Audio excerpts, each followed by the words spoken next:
Kaboom! You can edit out all this.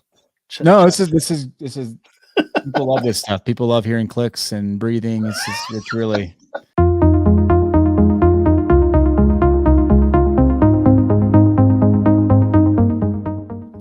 Oh, I'm so glad to see you. And your shirt looks so good, Ed. How are you? Does it? Except that it's Mookie on the Red Sox. I think you guys did that on purpose when you sent it to me. It's a rare one of one.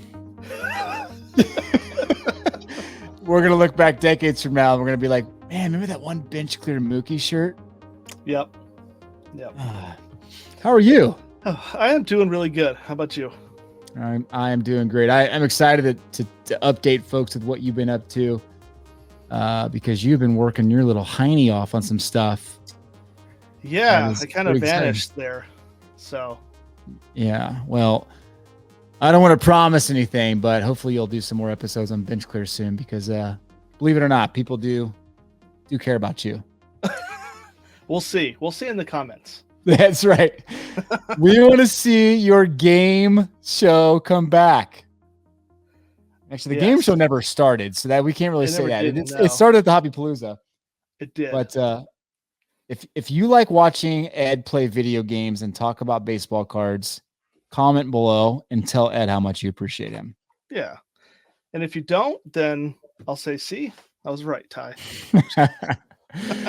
Nice. Well, you have not been just sitting in your room doing nothing.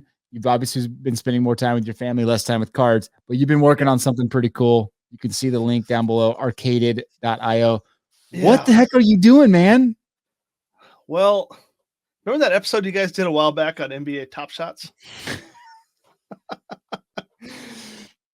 I remember this conversation very clearly, actually. Yeah.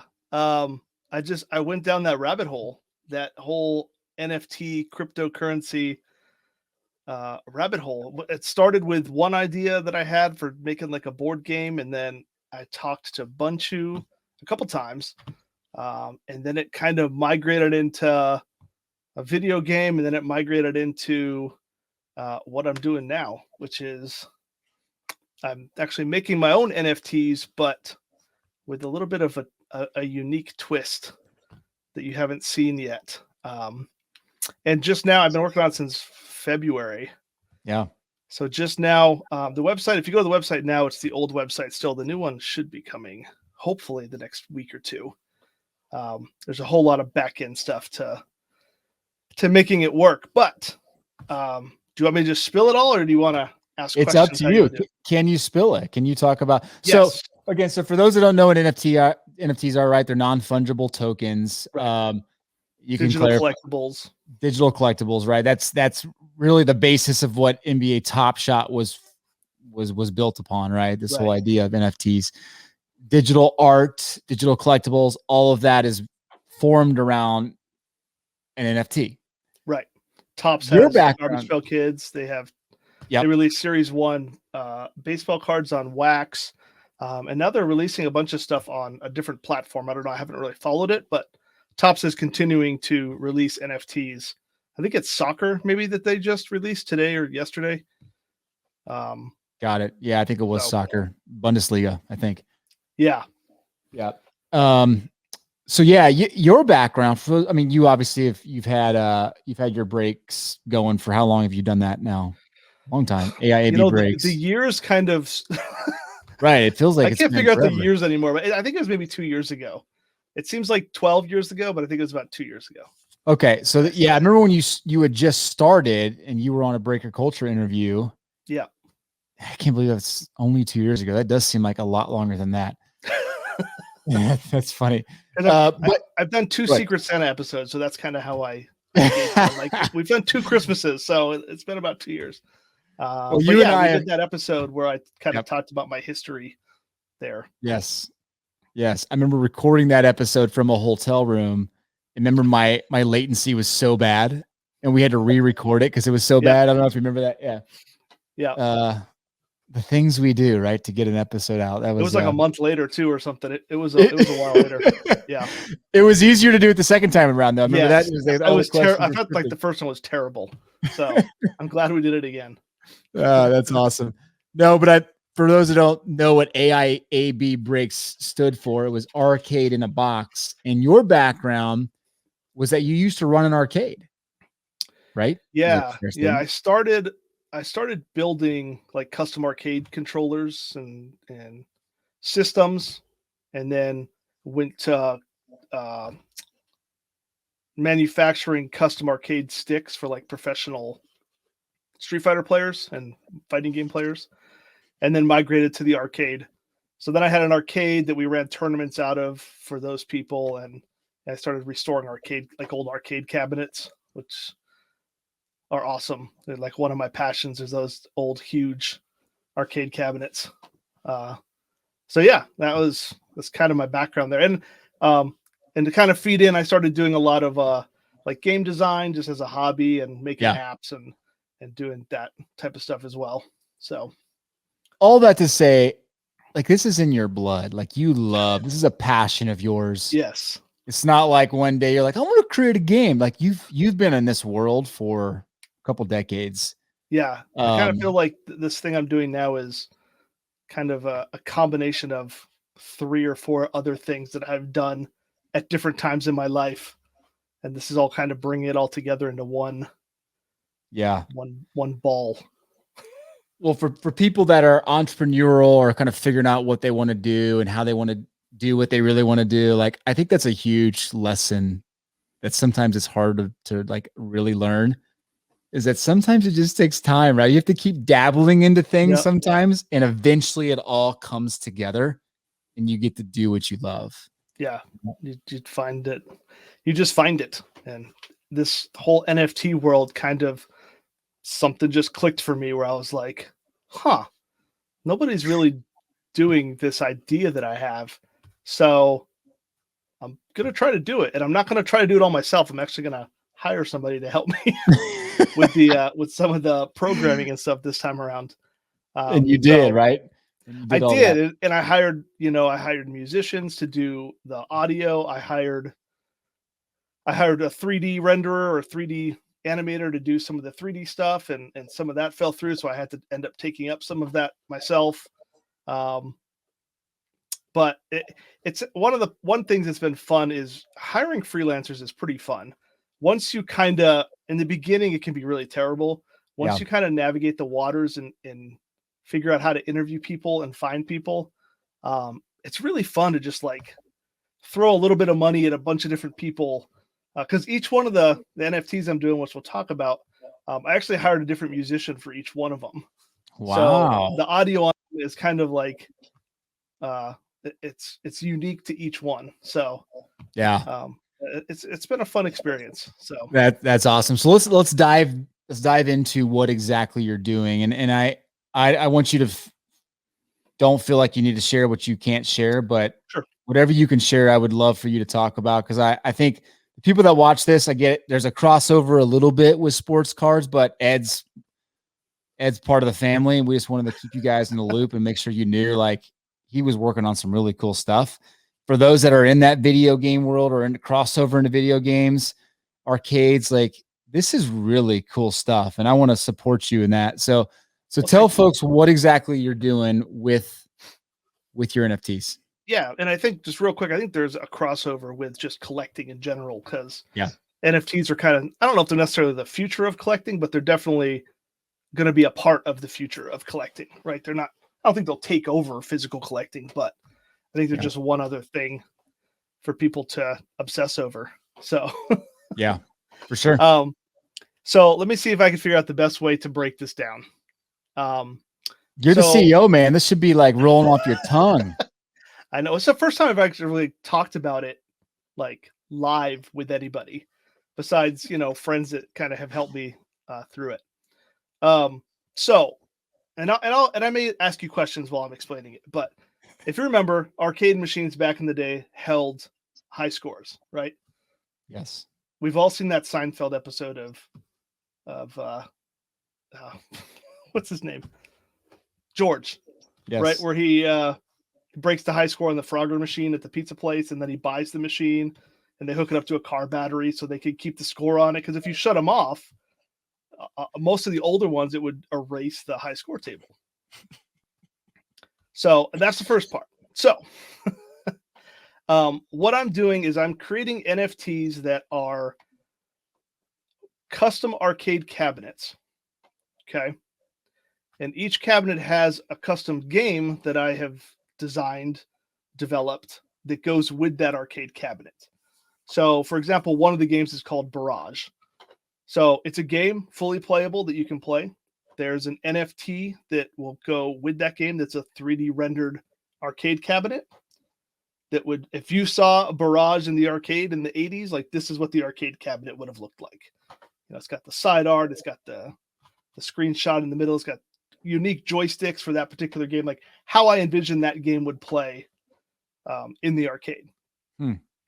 Now each NFT we're only releasing, I think it's about 1,400 NFTs for each game. There's gonna be 5 games total.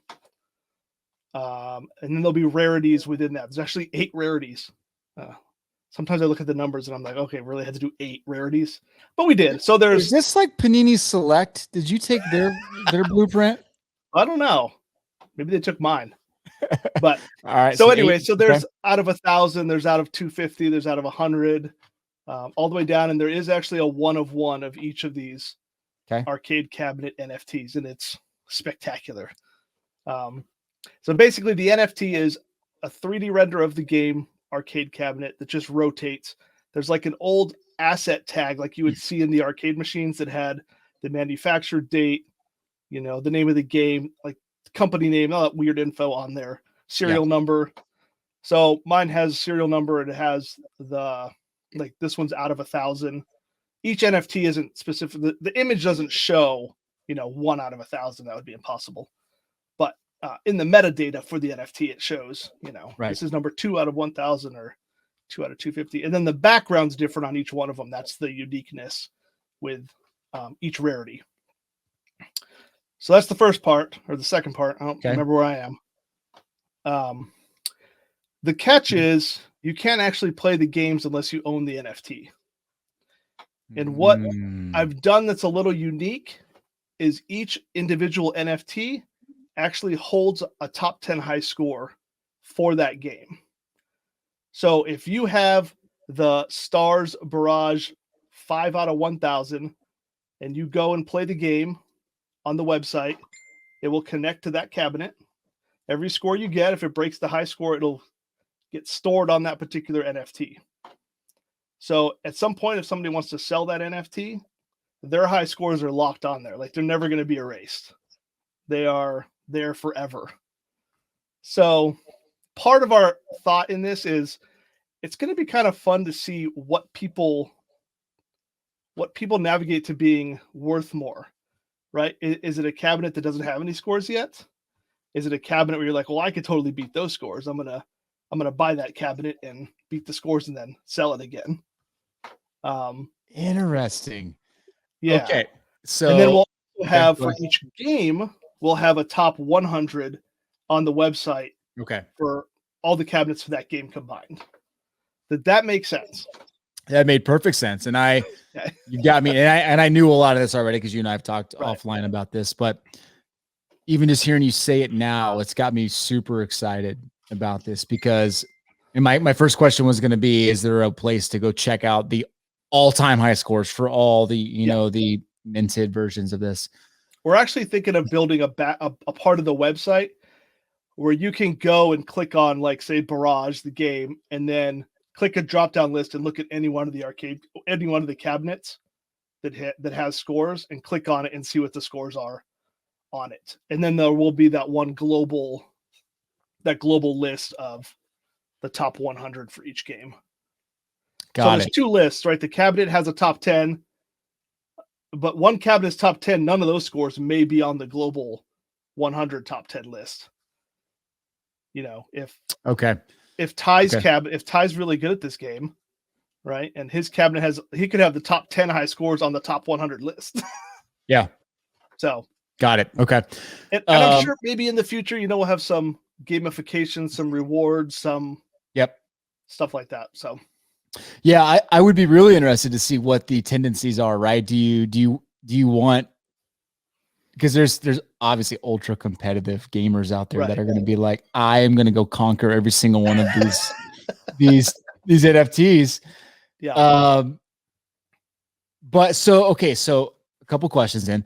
One, in your different, 8 different SPs, if you will, are you going to have different little nuances in the game, or this is going to be the same game? It's just going to be a different cabinet. Yeah. Okay. Yep. The game will be the same across the board. So, and both games, all the games will actually be playable mobile and PC. Okay. But I'm going to say it now. Your chances of getting a high score are much better if you're playing on a keyboard than on mobile. I mean, there's always so much you can do. Yeah, for sure. Designing in both ways. So when you went to pick these, how many games you have coming out first? How many different types of games? There's 5. Okay. What were you basing it on, like old school arcade games, kind of things that we're all familiar with from the 60s to 90s type thing? Okay. Yep. Yeah, so they're all kind of like a 8-bit, 16-bit era. From the music, I mean, some of the musicians were like, they went down to like using devices to make chiptune type music. I mean, oh man, it's been really fun. So yeah, I'll say there's a kind of like a shooting game. There's a racing game. And what I'm doing with the racing game is, the racing game is going to be based on time. It was like the high score, the fastest time around the track.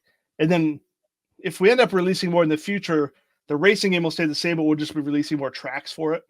So it'll be like track 2, track 3. There's an old school kind of, there was a game called Berserk. There's I don't know if you can say a modern version of it because the graphics are old looking, but it's a new take on it. Okay. There is a like catch falling stuff type of game. There was a game called Kaboom on the Atari. Well, there you go. Right, there's an immediate crossover into the hobby. Kaboom! I can't think of the last one off the top of my head. It's another game, but it's okay. It's not like you've been creating them or anything. I'll show some because we got some promotional posters coming out, and I'll talk about those. But you might have some more questions first. Yeah. So, is there really no one else doing this? Like, is this? A lot of what people are doing there's just straight up artwork, right? That's just artists making stuff, which is cool. A lot of the gamification stuff is an MMORPG where all the stuff you find in there is an NFT. And there's like a built-in market that you can sell it. Kind of like, in the perfect world, if like MLB Showdown, if all of a sudden all those cards were NFTs and not just fake money in a fake marketplace, right? If all of a sudden those were real and you could sell them for real money, that's what a lot of the in-game stuff is doing. Kind of like an open world market where you find loot, you can sell the loot, etc., etc. Okay. So as far as I know, no one is doing anything that kind of attaches or updates the NFT as it goes. And a lot of that is it can be really expensive if you're doing on the wrong blockchain, because basically that's a transaction every time that's happening. And as you know, like gas fees on like Ethereum are ridiculous. Yeah. I would go broke in 3 days of people playing games because basically I'm eating all the costs of all the network transactions of all those high scores being updated. And as the games get older, the scores aren't going to be updating as much because people will start getting high scores all the time or less often. Yeah. So that is part of it. So we have to be really specific on the blockchain, the network that we ended up using. What did you decide on? Which blockchain? We went with Polygon. It used to be Matic, and now it's called Polygon. It's actually a layer 2 of Ethereum. So it still works with all like the Ethereum security. and you can trade between Ethereum and Polygon pretty easily. You have to pay the gas fee when you go between the two. Okay. But it's like usually a one-time fee if you want to transfer out. But the transaction fees are very, very, very minimal, like 0.00001 cent or something. Gotcha. We're not going to go down this rat hole, right? But because I think people are already like, wait, what? But yeah, I know. When we talk crypto, when I talk crypto with people, I always default to Ethereum because of things like this and a million other things that are taking advantage, like in practical ways, of the Ethereum network. Like Ethereum is the crypto that I think is the most important one to pay attention to. Yeah, it's the one that has the smart contracts that people can do cool things with them. So and they're going to fix the gas prices at some point. I mean, it's already kind of in the works. So it could be, in the future, around 2, we may go strictly on Ethereum if that gets fixed. But for right now, Matic's been great to us. They've been helping us. They're going to promote for us. They gave me they gave me a grant to help start the whole thing. That's how much they liked it. So yeah. That is awesome, man. This is super exciting stuff. We'll do some follow-up videos as you get closer to release date. When are you expecting to go live with this? We're expecting the actual NFTs and games to be here by winter 2021. Okay. Like I said, we got some promotional stuff coming out soon, which I'll talk about when we're ready. But well, I would say if you're watching this, if you're still on, post your questions below in the YouTube comments and let us know questions that you have for Ed, or if there's any suggestions you have for Ed, and anything you want us to follow up on, because I think this is being a part of just watching your journey and just knowing you and the work you're putting into it has been really fascinating. And it's an inspiration to me because of other things that I've been doing, seeing you kick butt and pursue it. Let me just say though, for clarification, what else is going on with your AAB stuff? Are you still doing breaks? You getting out of the sports card world, like 99% of our generation? Yeah, I've been watching you guys' recent videos and all the flack you're taking about the Prophets of Doom and all that. For me, I'm doing one last break next week. Basically, everything else that I have left, we did one big break of some boxes and blasters and stuff. For me, I got into breaking to do budget breaks for the people that didn't want to do case breaks or do the expensive stuff. And I just can't do budget breaks anymore. I mean, I can get stuff, but you can't, we do like 1 box, 2 box breaks for people that wanted to spend $5-10 on a break. That's just a little bit more difficult now. You just need to approach a different demographic. Your budget breaks need to be budgets for multimillionaires. It's a very easy fix. Yeah, there you go. So are you on a personal kind of hobby level? Are you participating in anything? Are you purchasing cards for the collection, or have you pulled out? I haven't bought stuff. Actually, I was at Target getting kids' school supplies on Monday, and there was a hanger of Series 1 like in the school supplies. I was like, it's like I found gold. I was like, oh. And then you were tackled. Yeah. But I took it home. I pulled an auto out of it. What? Yeah, it was Look at I don't know, some Yankee. Clark Schmidt. There you go. Wow. Look at that. Yeah. That's kind of fun. I'll give it to somebody on Friday. Nice. So you are not you're not participating in the hobby, it sounds like. No, not really. I'm not really buying stuff, for myself. For me personally, I usually just bought retail, like when I was at Target or something. And if it's not there, then I'm not going to buy it. So, yep. Gotcha. Well, this sounds like it's occupying plenty of your time, resources, and mind share. So yeah. Are you like mining for Bitcoin behind you? What's going on? Or is those are arcade boxes? Okay, I'm looking at it's just a picture. I know. I do mine on my computer at home, but I don't mine for Bitcoin. I mine for much smaller, cheaper stuff that could explode one day. But all the crappy altcoins, I see. Yep. Okay. Yep. Whatever You never know. So that's right. Well, all right. So where can folks follow you? What's the best way to track the progress of everything? Tell us where to go. Probably the best is just keep an eye on the website, Arcade.io. That new one will be coming soon. You can actually sign up. You can sign up for a newsletter on the current site, so you can go forth and do that. There is a Discord channel. We could probably put it in the notes. So that I'm just trying to build up the community now is the thing. Yep. That's always the big push at the beginning. So yeah, with that being said, when the new website hits, I'll update the Discord, but that's also going to kick off these promotional posters that I've designed. Basically what I've done, one of the big things for collectors in arcade cabinets is they used to make arcade flyers. It was basically a 1 or 2 page promotional thing that the manufacturers would send out about the game, talking about it, had images on it, our cabinet is awesome, it'll make you this much money, blah, blah, blah. So I kind of took that and they're like animated movie posters for each game that have the music from the game in the NFT. Oh, that's cool. So you get that. And we're going to mint 1,000 of each of them. And then they'll also be numbered 1 through 1,000. So there may be, somebody that gets number 1 might be excited. Who knows? But I can show them if you want. Let me see one. Yeah. And have them. When they're released, we're going to be getting you back on to do some giveaways. Yes. I think that'd be fun. That is the big point of them. Okay. Let me see if I can find them real quick. I want to hear some of this music. Are you a big fan of 8-bit music? I am. I actually am. Awesome.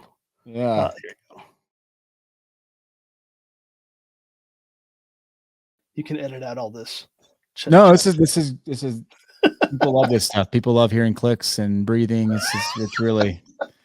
I'm sure they do. All right. So here is, we'll just do a quick brief look at each one of them. So this is the racing game coming out. It's called Alpha Racing. I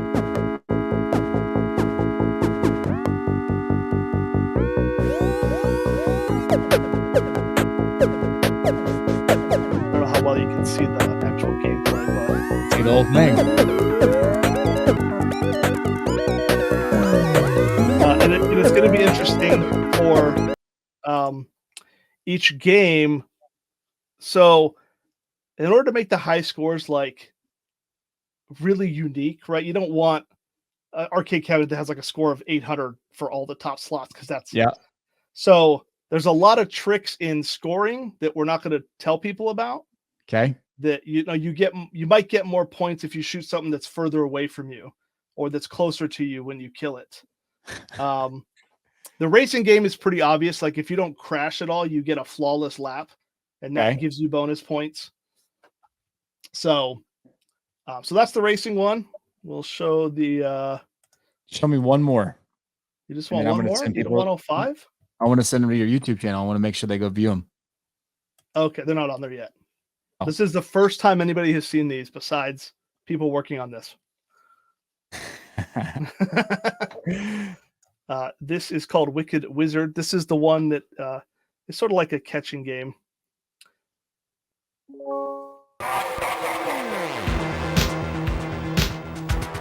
This one doesn't have animated gameplay. This game is not quite finished yet.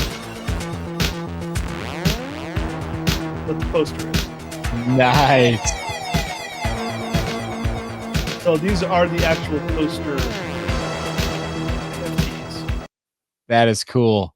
Yeah. I just took a screenshot of that and I'm minting my own right as we speak. Well, it won't be numbered. So there. Amazing. So yeah. Okay. And those will come in those will come in a little, the graphic will be like a little tube. So it'll look like a tube that you open up like a poster, and yeah. You have thought of everything. I love the little nuances that you have not let slip through the cracks. Like you're making this really like a full-on arcade experience. Yeah. Even down to when you buy the NFTs, the crate, they come in a crate instead of a pack. So there's this whole video of like you cracking open this big wooden crate That and is like awesome. flying into it, and then it reveals which cabinet you got. So I wish I could show you what the NFTs are going to. It's weird because I want to show them, but I'm like, I also want people to be surprised, especially by the one of one, because it's like it's awesome for each well, one. But, you're gonna show that to me offline for sure. Yeah. This is fascinating, man. I really want to do a follow-up on this, but I want people to put some comments below and tell us what you want to know. What if are you interested in this? How excited are you? Great work, man. Way to stick with this and do something really special. Pulls out some competition in people. Well, look. Yeah. You're working your tail off, you're putting your passion behind it. I think that's coming out pretty clear. Yeah. So I'm enjoying it for sure. Awesome. All right. Well, you and I are going to eat dinners with our family. Well, I don't know if you are, but I am. Really good to catch up with you. You too. Thank you. Arcaded.io. Go follow and support Ed immediately. Thanks, Ty. See you, Ed.